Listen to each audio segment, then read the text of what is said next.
Hey y'all, Jamie here, proud 54-year-old trans woman from New Orleans.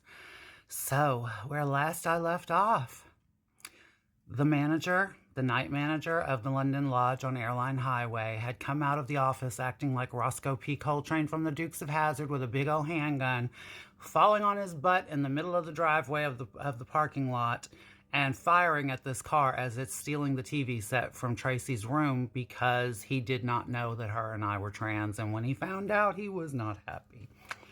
Now we're recapped. So, obviously, this caused quite the scandal at the London Lodge. Like I said, I was there 4 to 6 months, so this was at the end. They were not very happy with us because of this man stealing that TV set. And they told us that we needed to find other arrangements. And so they said that we could have, because we were paying by the week at that point, and they said that we could have till the end of our week to get out, but that we had to get out by then. So I go out, and me and Tracy and Terry, we're all at Les Roundup, 819 St. Louis Street in the French Quarter, the notorious Les Roundup. Yeah, we're in the Roundup, and we're sitting there, we're trying to work, and we're trying to figure out what we're going to do next, because we have to leave the hotel. And so Terry tells me, I've made a decision. I'm going to go out to Airline Highway, and I'm going to live in one of the hotels out there where all of the cis girls are prostituting. And for some reason, I thought she was saying that she was leaving me to go do this. And I went off. I mean, I lost my cool, and I hit her, and we started fighting, and then we fought outside of the bar, out onto the street, and beat each other in between two parked cars. And I mean, we beat the hell out of each other, all because I was saying, you're not going to leave me. You're not going to abandon me. Wherever you go, I'm going. And at the end of it, she was like, I never said you weren't going. Of course you're going, dumbass. Yeah. I did all that fighting with her, and she had intended for me to go the whole time. So anyway, we all move out to Airline Highway. And I was already on Airline Highway in the London Lodge, but this is further out on Airline Highway, like going towards the airport, like in Metairie. And it's where a lot of the cis girls work the streets. So we were staying in a big hotel out there. I really don't remember which one at this point, but we were staying at a big hotel out there. And I started working. Me and Terry got offered a job at a place called Fun Limited. Fun Limited was a little hole-in-the-wall straight strip club that was on Decatur Street, in the 100 block of Decatur Street. And it was owned by Henry Wan, who was the co-owner of the My Oh My with J.A. Gambino. And so Henry Wan asked me and Terry and Tracy if we would come to work for him at Fun Limited.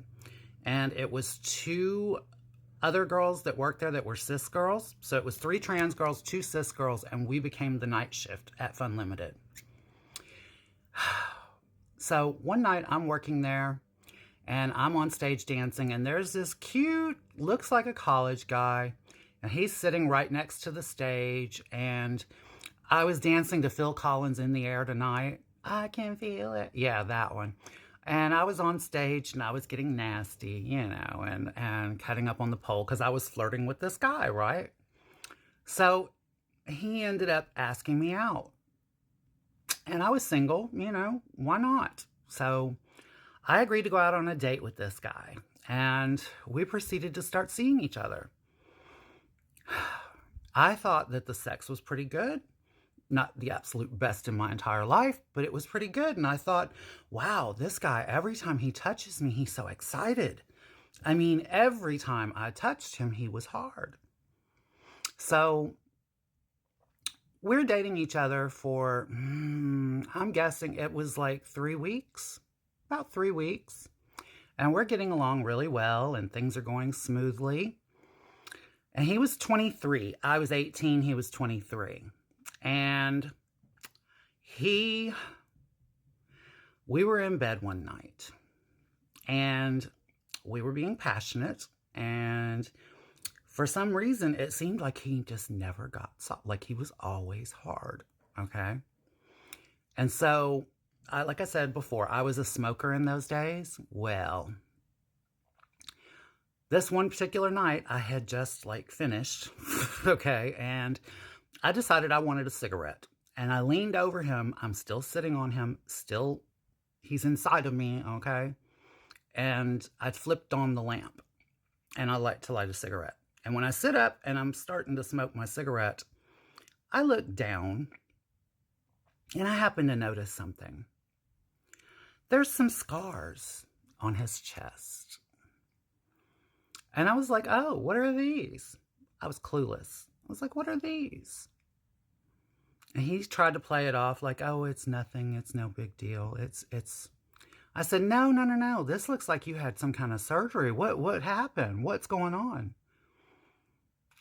And then he told me he was a trans man.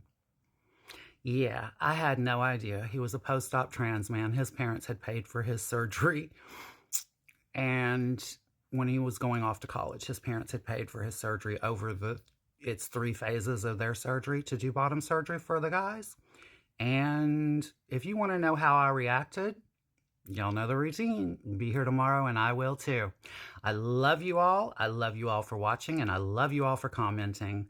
And I'll see you later. Bye-bye.